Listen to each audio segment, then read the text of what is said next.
సామెతలు గ్రంథము 9వ అధ్యాయం. జ్ఞానము నివాసమును కట్టుకొని దానికి 7 స్తంభములు చెక్కుకున్నది.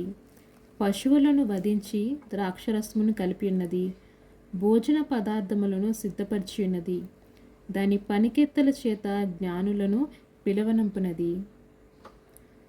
పట్టణమందలి మెట్టల మీద అది నిలిచి, జ్ఞానము లేనివాడ ఇక్కడికి రమ్మని ప్రకటించుచున్నది.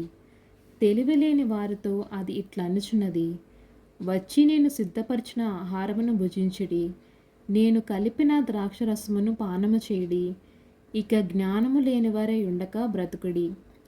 తెలివి కలుగుచేయి మార్గములో చక్కగా నడువుడి.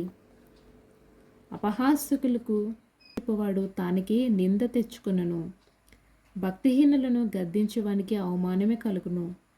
అపహాసకుని గద్దింపకము, గద్దించిన ఎడల వాడు నిన్ను ద్వేషించును. జ్ఞానము గలవారిని గద్దింపగా వాడు నిన్ను ప్రేమించును. జ్ఞానము గలవారికి ఉపదేశము చేయగా వాడు మరింత జ్ఞానము నొందును. నీతి గలవానికి బోధ చేయగా వాడు జ్ఞానాభివృద్ధి నొందును. యెహోవాయందు భయభక్తులు గలుగుటయే జ్ఞానముకు మూలము. పరిశుద్ధ దేవుని గురించిన తెలివే వివేచనకు ఆధారము.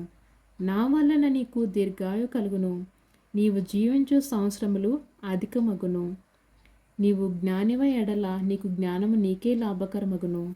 నీవు అపహాసించిన ఎడల దాన్ని నీవే భరింపవలెను.